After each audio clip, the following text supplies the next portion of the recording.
And then the other thing is too, you know, the U.S. is doing things and China's doing things and North Korea's doing things. So it would be nice, not now, but in the future, if you guys could go through what everybody is doing so we understand how the cyber warfare is really increasing, because there's a lot that the U.S. has done to start all of this. So.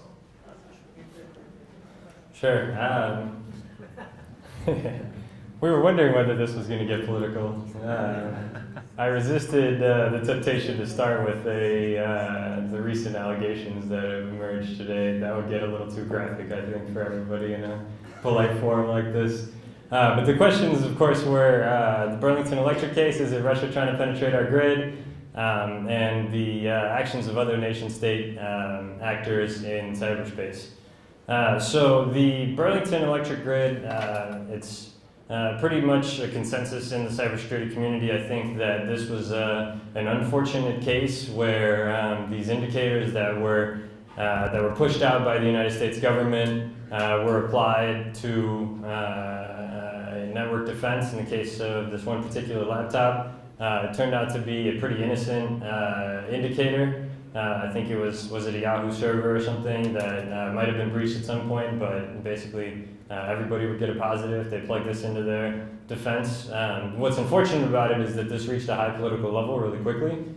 So this particular company then alerted the government. A government official leaked this particular piece of information to the media. The Washington Post unfortunately ran with it, published about it. It was a little bit of scaremongering and FUD in this particular case. It turned out to be an innocent indicator, and so it kind of distracted from the importance of the election hacking. And as far as I know, that particular episode should be forgotten. Is the source of a lot of criticism about, the government report showed how you can't really push out these indicators. In that particular case, I believe an IP address without context as to what it is. And it also showed how network defenders basically wasted a lot of time. The company's reputation might have been a little bit damaged, and it was basically the U.S. energy grid is a target for hackers, but in this particular case, it seemed to have been overblown. As to the actions of other nation states, I think it's pretty well known that there are a lot of countries that are developing cyber capabilities. It should be understood that a lot of countries who have military agencies, who have intelligence agencies, are exploring this field, are conducting operations. There are people who get paid on a day-to-day basis to conducting cyber attacks against intelligence targets, against military targets, and so on. It's fair to assume that more or less everybody's attacking everybody. The difference between countries' approaches to cyber warfare and cyber attacks is what their motivations are, what their intentions are, why they're conducting those attacks, in what fashion, and so on. The budding sort of field that applies to this is international law and cyberspace. There is, in regular warfare, there's a pretty specific set of rules that countries have agreed to and come up with, principles of international law such as distinction and proportionality and so on. Countries are now exploring how this applies to cyber attacks. I've done another difference of approaches. So many countries go through an extensive legal analysis, including the U.S., before they conduct these attacks, based on their understanding of international law at the moment. Other countries disregard international law entirely, both in cyberspace and when they invade their neighbors. Some countries conduct cyber attacks for the purpose of helping out their state-owned companies.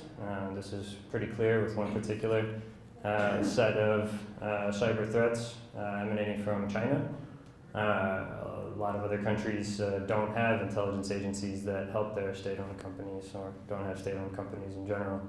Don't help those companies get competitive advantages. So I think it's fair to assume that a lot of countries conduct operations, but on what basis, why, how, and when is what distinguishes them. Do I get to do this? Yeah. Go ahead. Yeah. Oh, sorry about that. Go ahead. Well, first of all, thank you, Patrick, for hosting this. Thank you very much. But my question is, I think everybody acknowledges in the industry as well as in the news media that the Russians did indeed hack the elections. But what I'm confused about is, how did them hacking the DNC have any effect on the election whatsoever? I mean, there's no evidence that anything they did affected any poll, because going into the race, Hillary, everybody said she was going to win, and then there's no evidence that it affected anybody casting a vote. I mean, I think most of the people that I've talked to, and at least on the internet or Facebook or whatever, social media, people have universally recognized that Julian Assange affected the election a lot more than Russia, because he hacked the emails and then he released those emails. So I agree with you that Russia's hacking us, and I think it would be foolish to think that they're not. But my question is, how did their hacking, I don't see how it affected it. And nobody I talked to said, I changed my vote because of something Russia did. Excellent question. Thank you. So I think this cuts to the core of what made this particular operation different. And I think I went through why I think this is different last time at the first event. At the first event, I went through a lot more of Russia's political and military history and use of cyber capabilities. Until now, mostly Russia has used its cyber capabilities to steal information. A lot of countries like to steal information from each other. That's the whole point of espionage, learn information that the other countries want to keep confidential, right? The difference between that and this particular operation is essentially that they publicly disclosed that information with the intent and effect of having this be all over news media. And I do think that it's difficult, if not impossible, to measure objectively what influence this had on any particular person. I doubt that many people would say that they changed their vote because this particular thing came out in the Podesta emails, for example, which, by the way, it's quite accepted, I think, and mostly considered to be a Russian adversary that attacked, that spoofed the emails and exfiltrated that data and then passed it on to WikiLeaks. But so what makes this different is that it was an influence operation just instead of just stealing information. They're publishing this, putting it out into the public domain, having this dominate the news cycle, and inevitably, I think, affecting people's views of the campaign, the conduct of the campaign, and so on.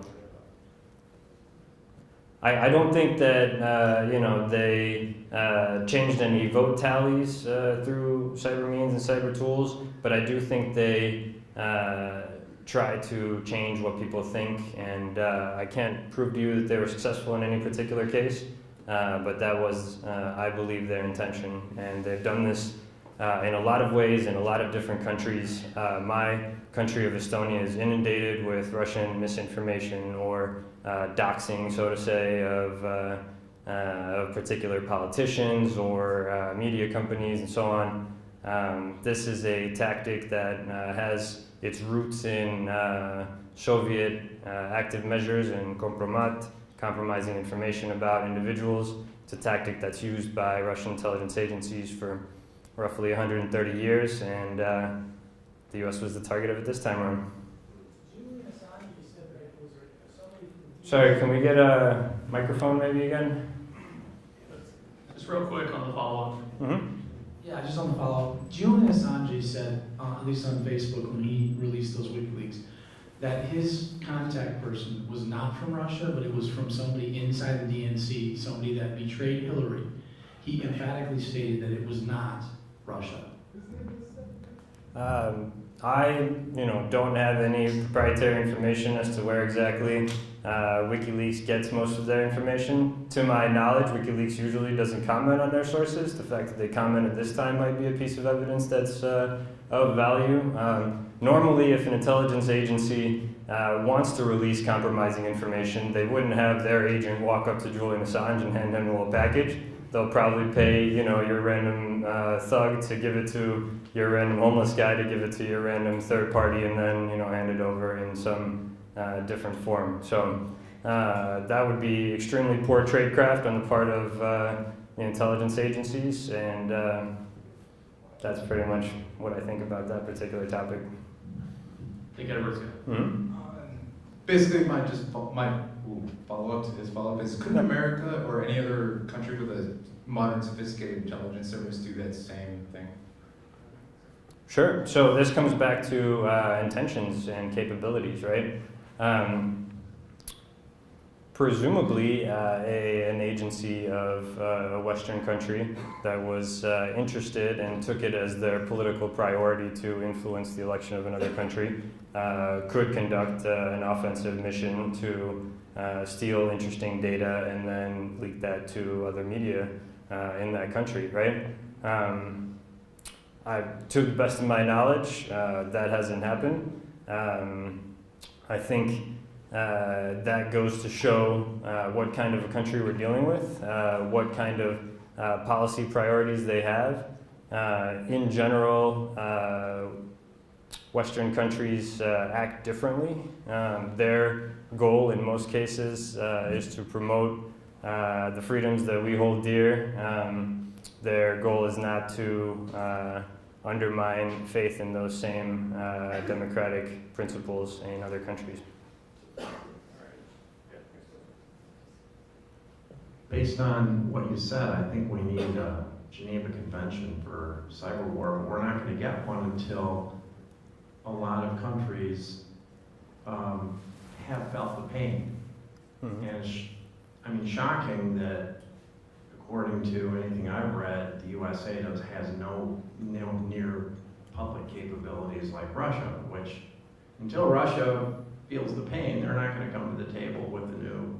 But anyway, I have quite a few thoughts on that one. Okay, Yeah. go for it. This is exactly what I dealt with when I was a diplomat in the Estonian Foreign Ministry.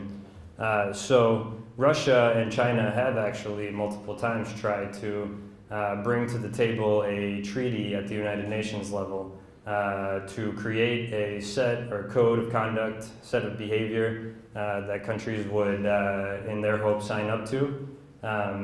Western countries have refused this attempt, have decided not to sign this kind of treaty, largely because the language in all of these attempts leaves it open for countries to clamp down on freedom of speech and freedom of the press and so on inside their own countries. So there have been attempts for this, but they've been attempts by authoritarian countries to get Western countries to sign on to principles that would then allow them to do things in their countries that we don't agree with. Also, the Geneva Convention refers to an international treaty where we had rules of the road going forward for warfare, right, and also for diplomatic relations. And this is something that is discussed a lot. What is an act of warfare in the cyber domain? What kind of effects does it need to have? Does there need to be a loss of human life in order for this to be considered an act of warfare, and so on? A lot of lawyers are working on this particular topic. So in Estonia, there's something called the NATO Cyber Defense Center of Excellence. It brings together a working group that produced a manual on the international law applicable to cyber warfare. More and more countries are adopting legally binding legal documents to kind of put boundaries on their use of cyber capabilities.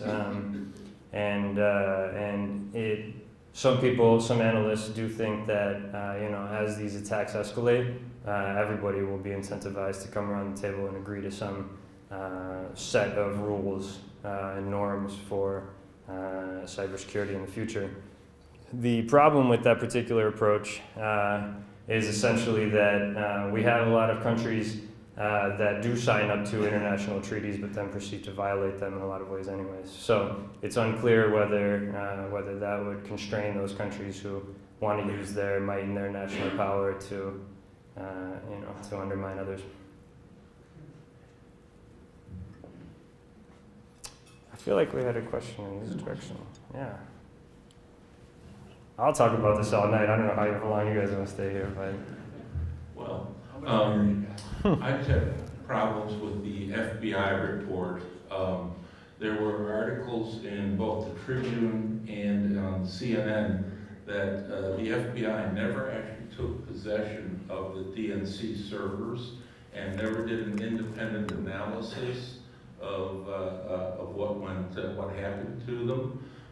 They took the report from the security company that was hired and paid for by the Democratic National Committee. It makes me a little skeptical. Sorry. Mm-hmm. Yeah, I think your skepticism is shared by some people around the web. I can't comment on the specific law enforcement practices that go into this. I'm not an expert on domestic law. I don't know when the FBI does or does not, kind of step into these processes. What I can tell you is that this particular security company, CrowdStrike, has quite a good reputation in the field. They have extremely capable analysts who have been dealing with these Russian adversaries for 6-7 years, have tracked their activities and have gotten extremely good at catching them, identifying their methods of behavior and protecting a lot of different entities from attack. So I assume that ultimately the process is that when an organization gets attacked, they call in whoever their go-to sources for incident response and so on. Those people do their forensics right away, and then they ultimately share that information with the government in full if there is a legal or criminal reason to do so. I assume in this particular case, CrowdStrike did share that information with the government, and numerous other security companies also confirmed the fact that these were the same adversaries that CrowdStrike said they were. So I would, kind of push your question towards somebody who's more familiar with the legal aspects of how this happens in the days and weeks after in terms of incident response. But I would say that CrowdStrike is very capable, and I, for one, trust CrowdStrike quite well. Yeah. I guess my question is, I just walked in. I guess what really happened is really somewhat unprecedented. Basically, with the hacking and then the disclosure of it and how it was done. I guess my question is, it seemed like if Russia, somebody would did something like this, and they had the actors and so forth, things would be more covered up. And I guess my question would be, will all this thing that happened, even the disclosure, will this maybe be part of a plan? I know it sounds like more conspiracy theory, but if you do analytic data and realize if chaos would be more destructive than basically, getting in and actually letting it be known, could that have been a factor in this too? I don't know if y'all touched on that earlier. Yeah, I mean, that gets to what a lot of people think about Russian use of media and propaganda and misinformation in their strategy for it. So a lot of researchers have been conducting studies, analyses, and so on this particular topic. There's a lot of data about it. One of the theories is that Russia, through its state-owned TV channels and media channels, RT, Sputnik, and so on, is devoting a lot of money to pushing information in every particular country that is sort of against that helps to undermine faith in that particular country's political systems, state institutions, and so on. Often pushes out a lot of different theories, news theories, including in Russia and otherwise, about one particular event, with the aim of having about 7 possible theories floating around, which ultimately at the philosophical level gets people to not focus on what the facts of the case are, but to focus on how many possible explanations there are, which leads deeply into people asking themselves, well, what is true, what is false? This inundation of information is a method to sow chaos. So Russia, I would argue, quickly figured out that propaganda that pushes one particular line is not going to convince people in the modern day, especially with access to information like all of us have on our smartphones. Instead, they took a much more subtle line and decided to start sowing chaos instead. So, if I understood your question correctly, I more or less agree with your analysis. Yeah. Sorry. I think I was closer on this. I don't know. I had a couple beers, I could use the walk. First of all, what's the relationship between these entities that are state-sponsored, in Russia and the Russian government? Can you describe I assume there's more than one type, but what do you know about that? Yeah, so the security companies that have produced analyses about this particular topic have attributed or have connected various threat groups with various intelligence agencies. So in the case of the DNC attacks, there are two adversaries that we're dealing with who are referred to as APT-28, aka Fancy Bear, aka Sophie, aka Podstorm, aka blah, blah, blah, blah, blah. And we think that this is the Russian military intelligence agency. APT-29, aka Cozy Bear, aka the Dukes, aka blah, blah, blah, we think is the FSB. So the reason for this in many cases is because of targeting patterns. There's a lot of reasons to attribute these cyber threat actors to Russia. A lot of times when we take a particular adversary, we find that all of their malware over the course of 5 or 6 or 7 years has been compiled between 9 to 5 Moscow time, with time taken off of national holidays, right? Until 2013, or until they're kind of identified by security companies. A lot of times they'll have Cyrillic malware development, Cyrillic language malware development environments. Their targets are not consistent with hacktivist behavior or targets for financial gain, but rather specifically selected to further Russian strategic interests, and so on and so on. So there's a lot of reasons why we think they're Russia. I think the security community is getting better at figuring out, getting deeper into it, figuring out which particular agency is behind it, whether sponsoring it or whether these guys are actually in, some FSB building somewhere or GRU building somewhere. Whether direct hires of their staff, right, of Russian government agencies, not some kind of private or third party or outside parties that they contribute. So that much is, I think, difficult to ascertain exactly. Russia is pretty notorious for contracting out to criminal gangs. There's a lot of examples of that in the physical world as well. I can go into it deeper if you want. Also for trying to motivate their own sort of patriotic activists and script kiddies and so on to conduct attacks. So in a lot of cases, it's unclear, exactly who's behind the attacks.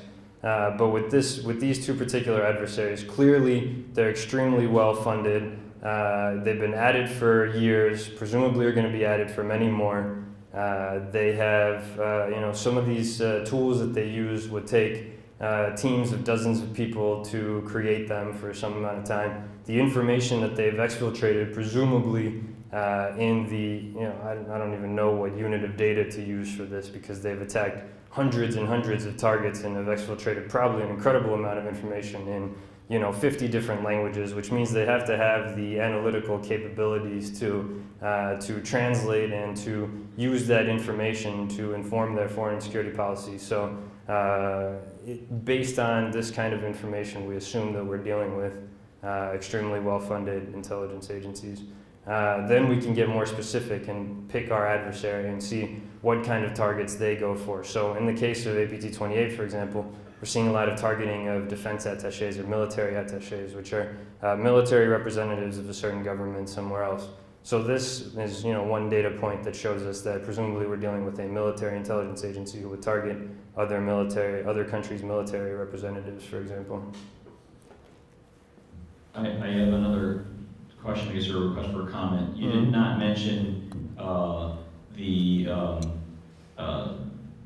apparently the amount of fake news is generated by Russia. I don't remember exactly the report I read on to what extent, but it seemed there was they were the primary, or just there was a lot, or somehow that was a highlighted story because of the DNC tax.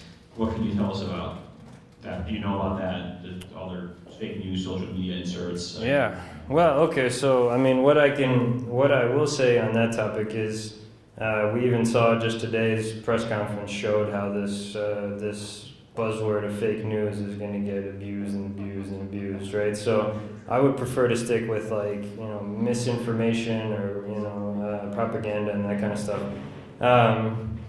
So,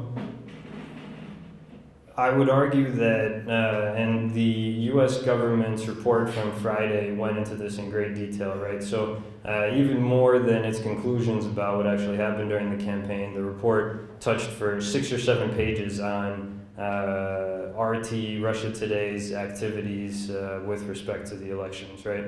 And so there a lot of these international news agencies that are getting major traction in foreign countries are sponsored directly by the Russian government, right? And they're pushing agendas that are just kind of slightly anti-establishment, or they're picking up on topics that are just like a little bit somewhat critical, or they're having people on their news shows that rarely are going to be pro-America in any particular case, right? Julian Assange is a frequent guest of RT's shows. I think he even had his own for a while, right? So it's not easy to see through. It's a subtle tactic to affect how people see things. It appeals to a lot of members of these different countries who are often either left-wing or right-wing and are inclined to be critical of the government. And so when they see this information pushed through these channels, and they find themselves in agreement with it. And that's why they continue to turn to these channels. But you've seen by people that have resigned on air for RT, for example, we've heard of a lot of stories of what their editorial process is like and so on. It's important, I think, for all of us to understand, at least from my perspective, in my opinion, these are arms of a government that does not have American best interests at heart, and doesn't have European best interests at heart, doesn't have democracy's best interests at heart, and is pushing subtle narratives to undermine your faith in your political system, in your political leaders, in your state institutions that are meant to defend and protect you. But it's not saying, it doesn't have your poster of Lenin and saying, communism is great. It instead has a, 10-year plan with $3 billion budget to, constantly criticize and subtly undermine your faith in these values and institutions. How has the drop in oil price affected Russia's propaganda activities? Sure.